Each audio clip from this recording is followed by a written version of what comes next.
Welcome to episode 5 of the Polandball Podcast. It's been a while, I'm sorry, I've been chasing kangaroos, but my name's Vorsy, we're back, and I'm joined today by an artist I'm really a big fan of, and I swear I'm not biased, but this is Bio. Say g'day, Bio. Hello, I'm biodegradable, or BioEditr, over on the Polandball subreddit, and I draw comics. And I'm particularly excited to have Bio on because, as you can tell, we're both Australian, and weirdly, there aren't that many Australians in Polandball. It's also nice to be able to speak to someone in my time zone, so thanks for joining me. Hell yeah. So, look, let's get straight into it. For those of you who aren't familiar with Bio's been part of the community only for a few months now, but has quickly become, I'd say, one of the top artists on the subreddit.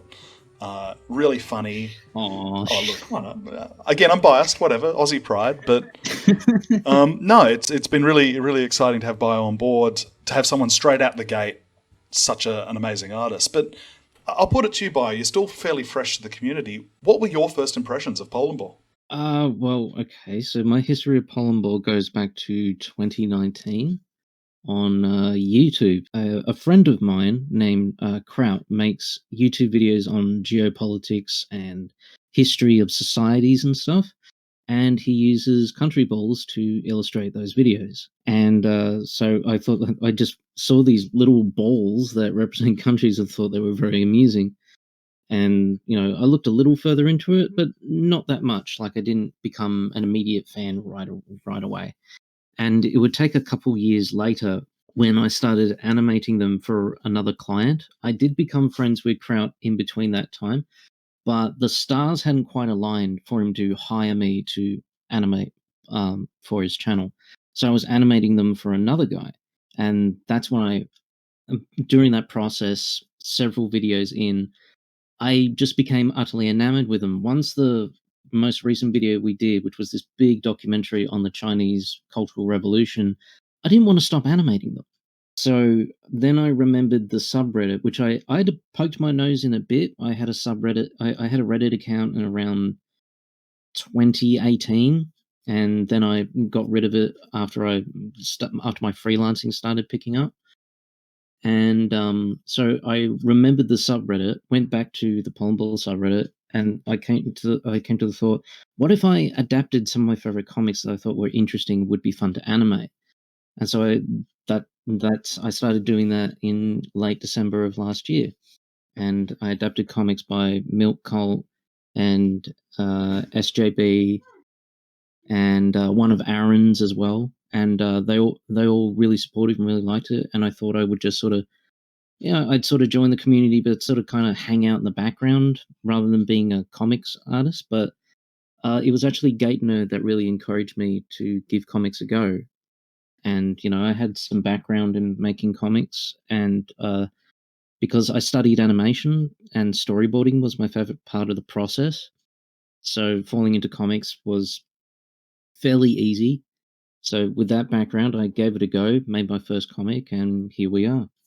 I mean, it's really interesting because I think a lot of people in the community start off as comic artists and then try their hand at animation. But you've actually approached it the opposite way, where you're animating first and then became, your 2D artist, which is really fascinating and also interesting because whilst a lot of people in the community are literally just people like myself who are not hugely creative people who just have MS Paint, you're coming at Polandball from this quite professional background, which I think's quite fascinating. What do you think in terms of your professional toolkit? What do you bring to Polandball with that? Well, just like my knowledge with things like composition and pacing and timing and different kind of like trying to bring a sense of characterization to the balls in as far as expression. And posing them is, I found, the biggest challenge because, they're just a ball. They don't have any limbs or anything. Right. So there's more emphasis in their faces. And I found like making them all squishy and stretching them a bit certainly helped. I think it is interesting because that's a good point in that we don't necessarily make it easy for artists because these are amorphous blobs that don't have any features. It's just eyes. So you have to do a lot with eye language and I guess body language as much as you can with spheres, but I've never really thought of that before in that because of the medium, you're you're forced to be creative in the way you display emotions, for example. Yeah, it's really interesting. Like, kind of, I enjoy the kind of creative problem solving that and that it gives you. Like one thing, and I'm sure I'm not the first Polandball artist to do it, but I found a neat way to, because the America is usually just wearing his sunglasses 90% of the time. Just doing little tweaks where shaping the actual sunglasses to act like eyes is quite fun. Yeah, that's another good point. I guess the US is such a common character, and it's harder still in that we have this sunglass characterization. I was just looking at funnily enough, a Colai comic about Australia where he did the same thing, where he twists the frames of the glasses to make angry eyes. But I guess it's interesting as well hearing you talking about storyboarding as well from an animation perspective, because what are Polandball comics if not kind of just storyboards? Yeah. Maybe that's not as deep as I think it is. I mean, like, storyboards are basically the comic version of a finished animation.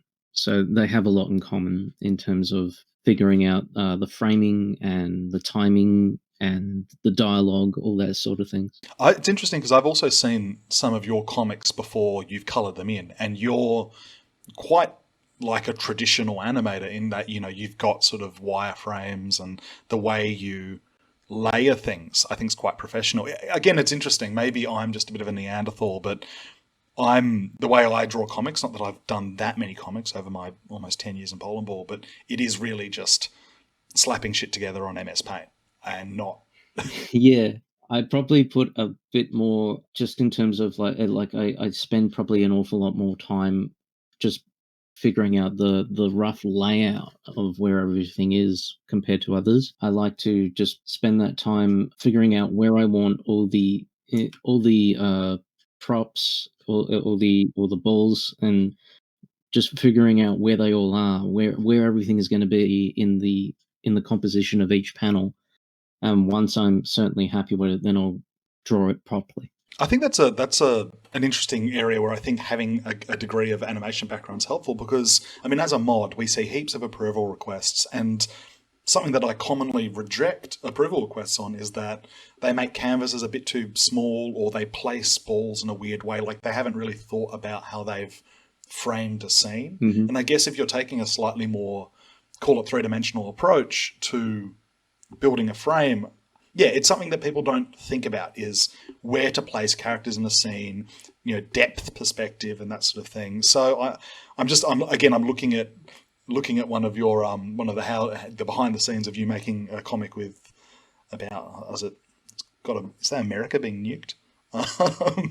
But yeah, it's interesting. It's people don't think about some of those structural things when they make comics. Yeah. So I mean, on that as well, I think it's interesting to hear your sort of progression from sort of the YouTube side, lurking a bit, joining the community. Did you have any sort of misconceptions about the Polandball community before you got involved with it? And if so, what were they? Misconceptions.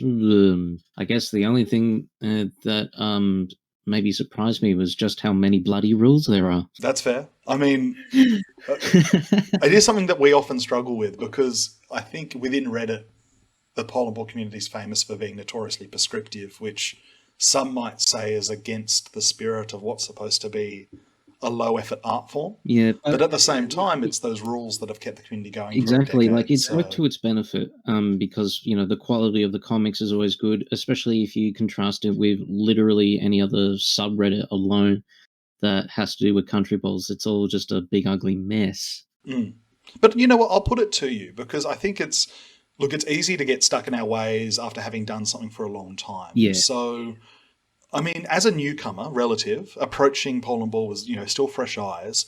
What do you see as having potential for growing the medium in a new direction? Or is there anything that we should maybe change to get more people involved? That is a good question, because, like I said, the rules, while they are fairly strict and overwhelming when you just looking into it, you grow to appreciate them once you're in the fray and producing the comics with everybody else. But as far as being restricted, I guess if there is a restriction that bothers me, I don't think I've found it just yet. Okay, well, that's good news. I swear we're not paying Bio to say that as well. No. Uh, we don't have money here. No one's invested in it. Yeah, I think, speaking of something that I would like to see more in Polandball, and again, very biased, but I'd like to see more Australia in Polandball. Yeah. And because I've got an Australian on the show, I want to dig into this with you. I have a theory that Australia doesn't appear more in Polandball comics because people can't be bothered to draw the flag. Correct. That's based on what I found also. Like, people say, oh, I love Australia, or Australia's got some funny comics in the past, but nobody can be bothered because the Union Jack alone is a pain in the dick to draw. And now imagine having to draw it and then smush it into the corner and make it look good, and people just like, fuck this noise. And they'll go back to drawing the basic ones like France and Germany and whatnot. It's a good point. I mean, Poland is probably the most simple flag you can draw. Yeah. So on some level, maybe that's why Poland has always been so popular. But yeah, it's a real bugbear of mine because people go to the effort to draw the US, which is not an easy flag to draw, actually. No, he's not. I've found a method for me that has made him easier to draw by making everything more oversized. Instead of drawing like 12 stripes, I usually give him about 4 or 5, just nice big thick ones. And with the stars, about 5 to 6 big stars, and that usually works out perfectly. Mm. I mean, there's with Australia though. There are shortcuts with Australia. Like if you place the eyes in a certain way, you can get away with not drawing stars. I don't mind the stars as much as I mind the bloody Union Jack. It's just agreed. It's just a bit tricky at times. And I don't know about you. And again, you've, I think, on balance, have almost drawn more comics than me, even though you've only been making comics for a few months. But I think you haven't like drawn one in what, like 6 years or something. It's been a while. But I think when I do, and I mean, I'll do stuff here and there for mates. But like, I think maybe I'm overly prescriptive with this, but I always tend to draw Australia as quite a big ball because it's a big country. Mm-hmm. And I think sometimes it's harder to draw bigger balls. God, that's a sentence I didn't think I'd be saying.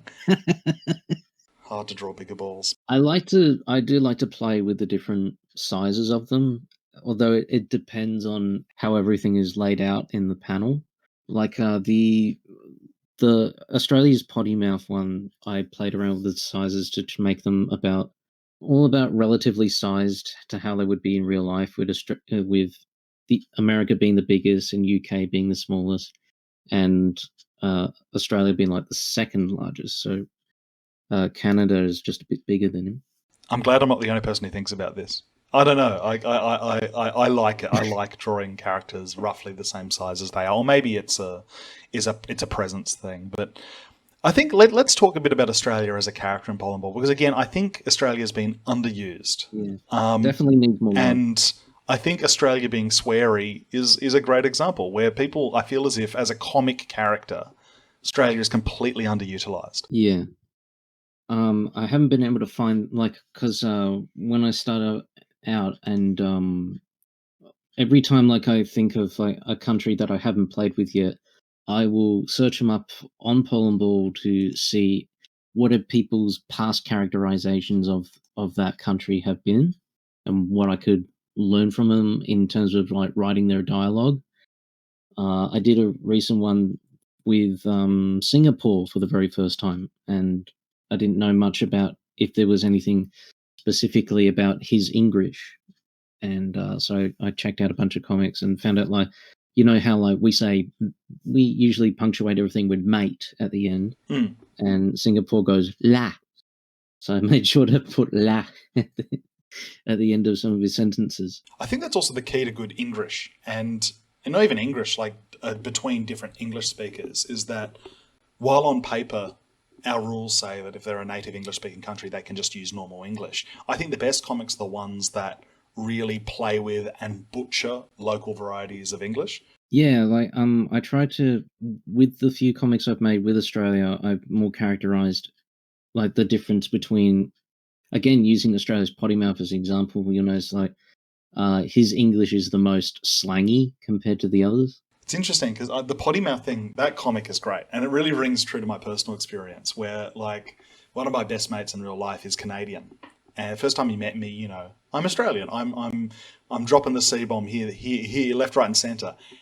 But then when he went and started using it, it just sounded wrong because I think when Americans and Canadians try and say the C word, I don't even know why I'm censoring myself right now. But when they try and say the C word, it's too deliberate. Like, I don't know about you as a fellow Aussie, but it kind of just it rolls off the tongue in certain situations. Yeah. Because we've used it in such an informal way, whereas they view it as like one of the worst kind of naughty ass swear words you could possibly say. I think it's also because they have to think about it. Like it's a deliberate choice to use that word, whereas for us it's like breathing. It is.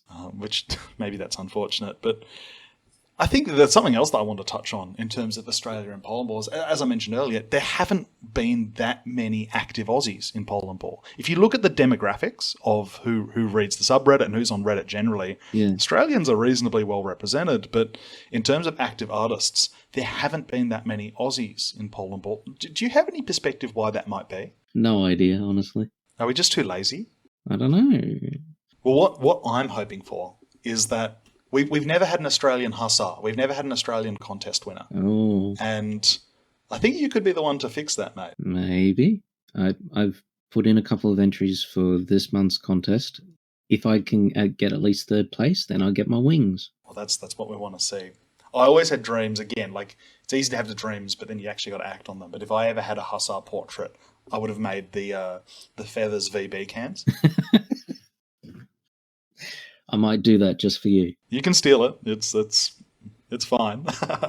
I mean, I'm not likely to get it. I think that is tricky for me. Not trying to make this too much about myself, but when you're a mod, you spend so much time approving other people's comics and looking at other people's comics that it gets really hard making your own. I mean, I've got no excuse when you have Aaron and pumping out comics left, right, and centre, but Aaron is it's like a tricky one. He's just a force of nature. He's on a completely different level. Yeah. I mean, him and Dick Rhino really breathe Polandball, live and breathe it. Yeah. And they were there on the ground floor. Yeah, we're lucky to have them and that they've stuck around all these years to, I feel like they're very important pillars of the community. So I hope they keep sticking around for as long as they can.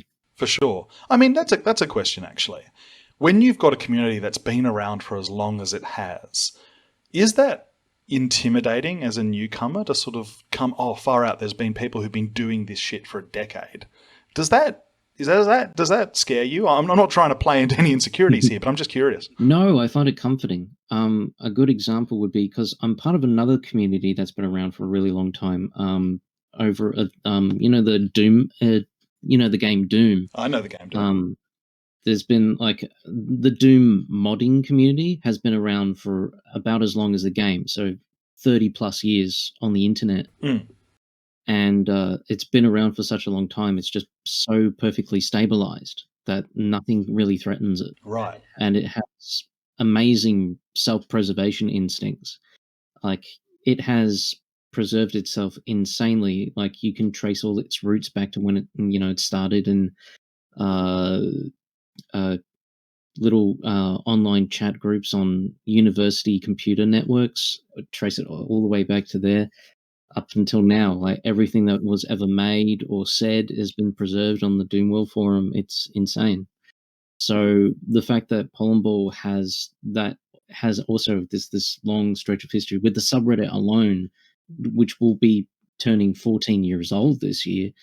No, I find it a great comfort of a community that's been so well preserved and still standing and still active for so long. That's a good point, actually. I've never thought of it that way. And I think maybe I'm drawing a long bow here, but part of what has made Doom such an enduring video game is that, well, you can play it on anything, but it's still remained, it's remained fun and accessible even decades after the fact. And I think maybe in some way that's helped Polandball stick around, because in theory the barrier to entry is pretty low. All you need is Microsoft Paint, or there's any number of free programs you can use to mimic Microsoft Paint. Actually, on that, what program do you use to make your comics? Photoshop.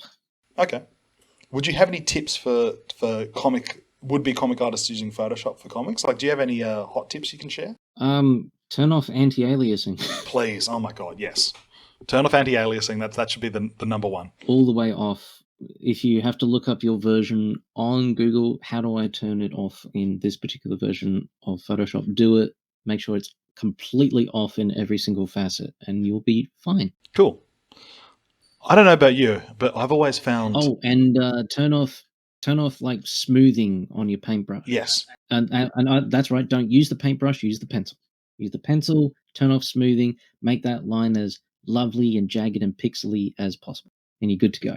Actually, that's a question. As a more professional artist, does that rankle? Like, is it because normally you'd want to be smoothing your lines, right? Yeah, you usually. I think the thing with me though is like after I went through a bout of depression for a few years, I was deeply depressed, and so I didn't draw at all. And after I came out of my depression, I still couldn't draw for whatever reason. I just hated it. So it felt like that part of me had just died. Right. And so I just focused on other things I enjoyed. And like I said, Polandball has kind of awakened the artist side in me back. And the beauty of Polandball is like there's no pressure for any of it to be at all perfect by any metric. And it was just really freeing. And I love that I don't have to stress about character design. I can just focus on balls. That's all I have to do. Well, that's actually I'm really glad to hear, man. That's I'm glad that in a weird way these stupid meme balls have been able to help you a bit. Yeah.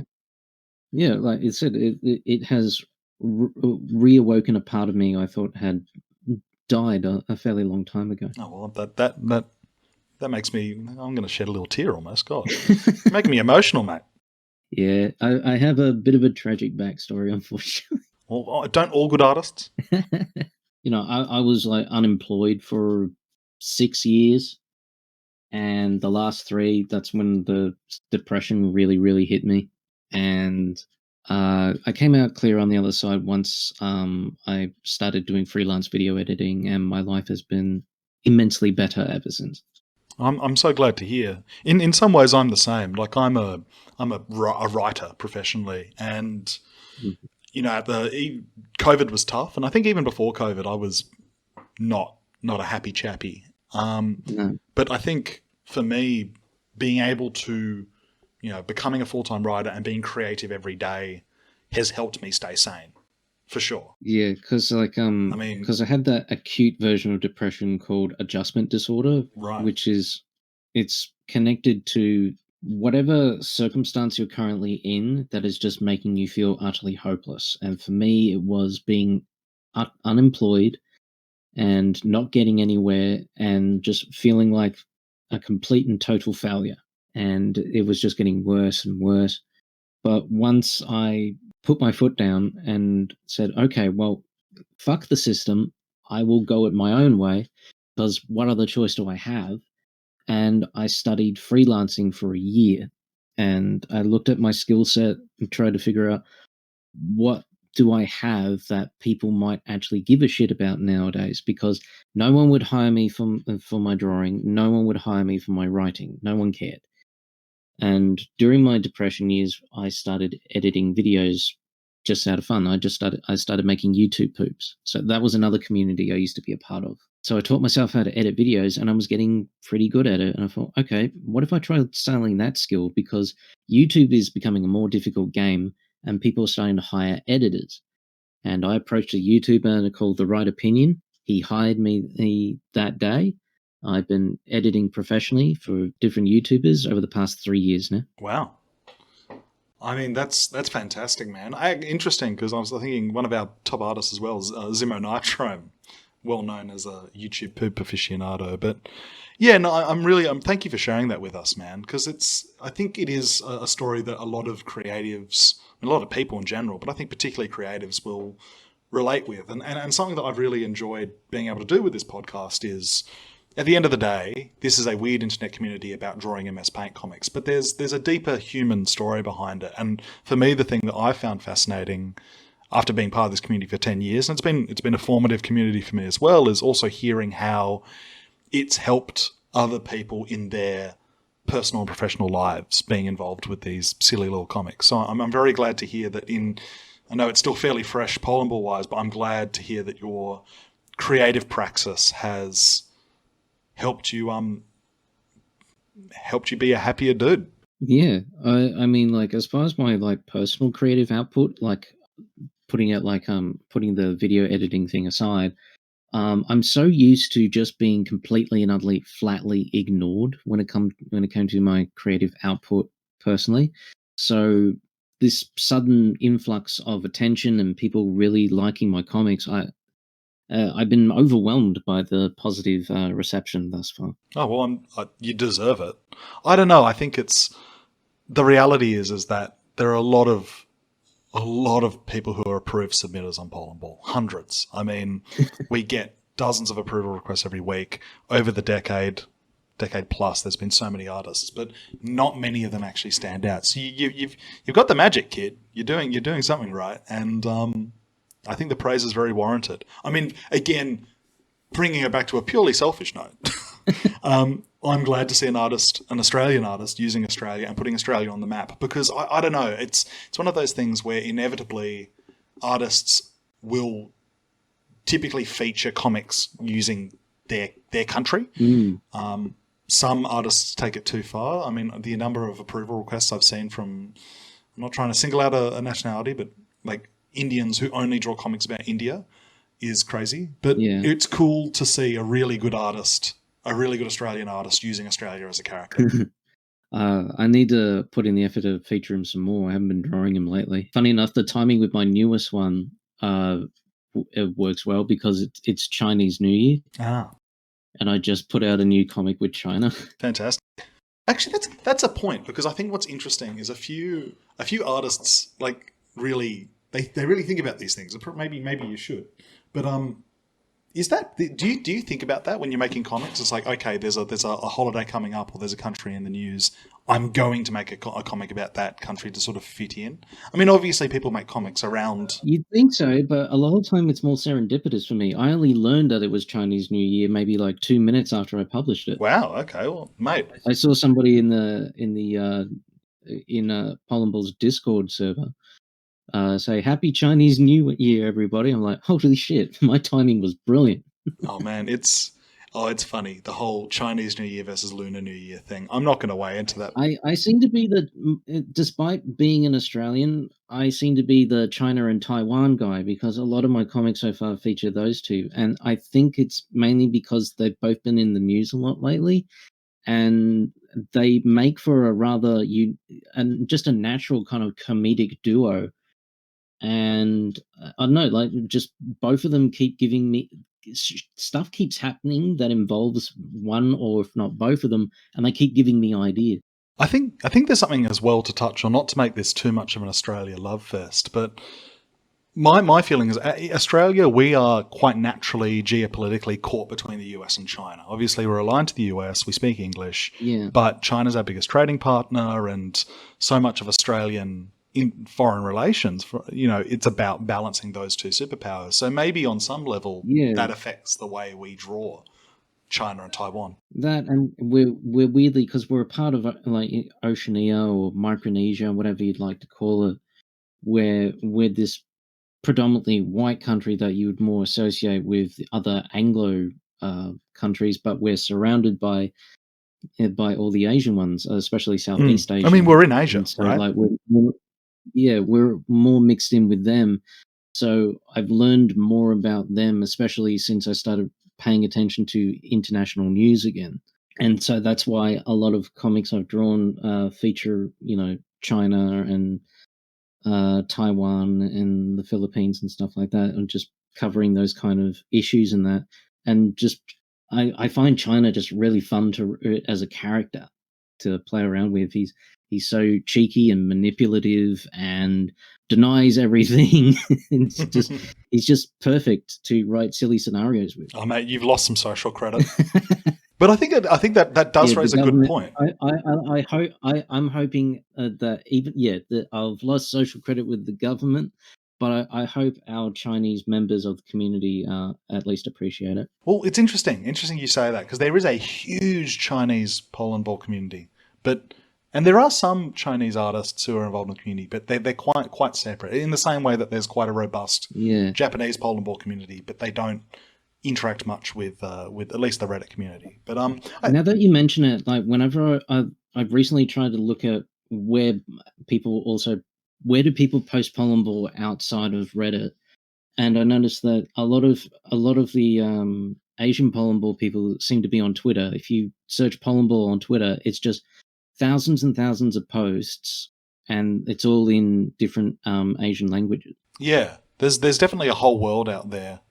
And I think the reality is as well is that both the nature of the medium as well as the nature of the subreddit is quite Eurocentric, NATO-centric, I'll call it, because you've got a lot of Americans and Canadians. And I think sometimes that's to the detriment of Asian stories. Yeah, like because the medium itself has a very European origin, going all the way back to Crouchan and whatnot, before spreading it being spread out to Reddit and further on. So, but you can't really deny its European roots. So you end up getting a lot of more Eurocentric or American comics more than the Asian one. So I guess maybe I'm kind of helping out with the Asian representation, despite not being one myself. I don't know. But like as an Aussie, what is a country? Doesn't have to be Asian, doesn't have to be Australia. What is a country that you'd like to see more of on r/Polandball? Oh, aside from being selfish and saying Australia, I'm not entirely sure. It's pretty ironic given the struggles of the real life equivalent, but more African nations probably deserve some love. No, that's a good point. I think particularly sort of West and South African nations, because the North African nations, your Moroccos, your Egypts, get a bit of airtime, but yeah, I think that's a good point. More African comics, and I guess deeper African comics. Mm-hmm. Like I've seen a lot of Central African Republic card jokes, but that's a good point. Africa, I think, is underutilized for sure. I'd also like to see some more New Zealand. I might see if I can think of an Aussie Kiwi kind of scenario. Oh, that's another thing we haven't even touched on. That is that. If we're talking about dynamic comedic duos, Australia and New Zealand is probably one of the best out there. Maybe. I'd have to look more into it. Like in my entire life, I've only met one person from New Zealand. Really? Yeah. That's crazy. That's particularly in Australia. It feels like half the population's here.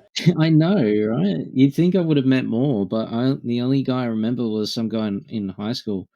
And I used to tease him by saying, "Let's go up the loft and have some fush and chaps, eh?" Oh man, I was in Auckland a few weeks ago, and it really is like, I'm going to sound like such an Aussie, but it's bizarro. It's bizarro Australia. Yeah. It's like, oh wow, they're not called Golden Gay Times here. They're called Golden Delights, and their dollars are weird. And you know what?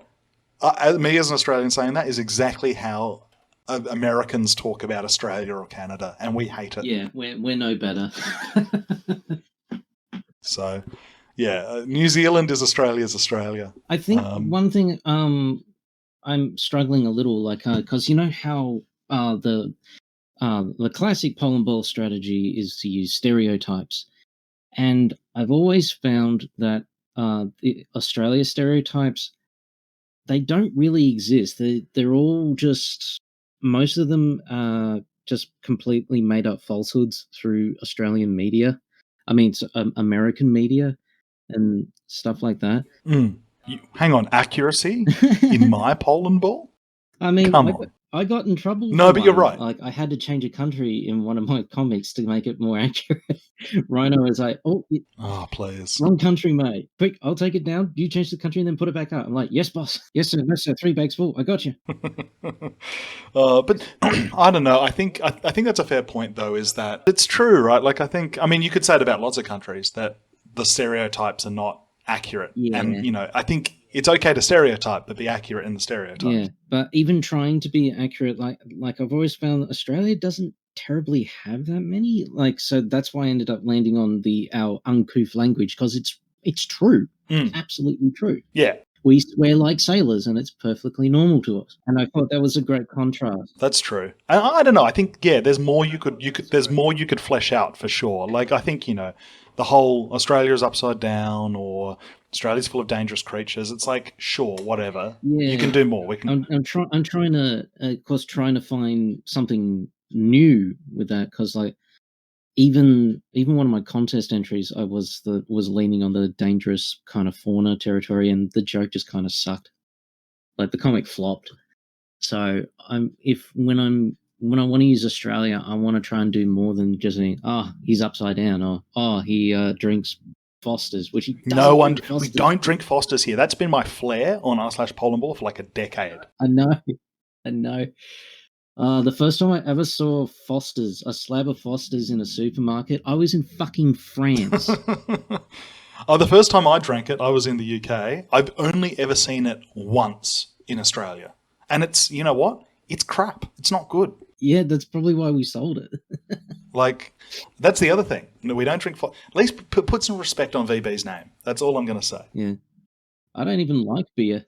Oh, well, now, you could get deported for that, mate. Be careful. I will tell you right now, I am probably the worst representation for Australia. I don't like the summer. I don't drink beer.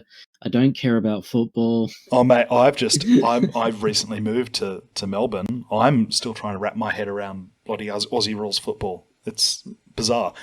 That's something that people don't talk about enough with Australia, is that we are fucking obsessed with sport. Yeah. So there's that. It's actually interesting, speaking of the beer thing. Whilst we have this reputation as being beer drinkers, statistically speaking, wine is the number one alcoholic drink in Australia, and we produce so much wine. I think that as well has never been touched on in Poland. Hey, get your goon on, man. Oh, bit of goon. Love a bit of goon. Oh, I was... There was actually a British comedian. He was talking about a game where basically him and his mates get a goon bag and they cover it in Vaseline and then they throw it to each other. And if you drop the goon bag, you have to drink from the goon bag. Which, look, I hate giving the British credit for anything, but that's a fucking brilliant idea. We have to give them all the credit, because like without them, there would be no us. We are the bastard children of them. Hey, look, you're not wrong. We are more British than we'd like to admit. And we like to whinge as well. We're like the Poms in that we like a bloody whinge. Yeah, we whinge just as much, if not more, honestly. Again, I think that's a stereotype that people don't explore, is that for a country formed by convicts, Australians, we love rules and we love a whinge. You know, like we are... I think that's just that British genome showing itself. That's a British genome. Now that's a concept for a comic right there, the British genome. Yeah, I might try and do something where like when UK and Australia are just alone together, and Australia ends up bringing out the rabble rouser in an otherwise proper UK, you know. I mean, yeah, there's so that's the thing. I think the moral here is that Australia is like a lot of comics that gets featured, or maybe doesn't get as featured as much in Polandball, is that there is a depth of national character to mine that even after a decade plus, people still haven't fully mined. Well, I think that might be a good place to end it. Like, maybe that's the resolution, is everyone should dig deeper with national stereotypes, because there's still more to find. And in particular, draw more Australia. Be like Bio, draw more Australia. I need to tell myself to draw more Australia. Oh, well, you got your marching orders now, mate. Look, thank you so much for joining me. It's been an absolute pleasure, and nice to not be doing this at 4 a.m. I love it. Before you go, is there anything that you'd like to plug? Anything that you'd like our audience to get their eyes on? If you haven't yet, subscribe to r/Polandball, mate. There we go. Go read some comics. Your checks in the mail. Read some comics. They're great. I love the community. It's awesome. Thanks, mate. Look, thanks so much for joining me, Bio, and I hope you enjoyed this episode of the Polandball Podcast. See ya. Catch you around.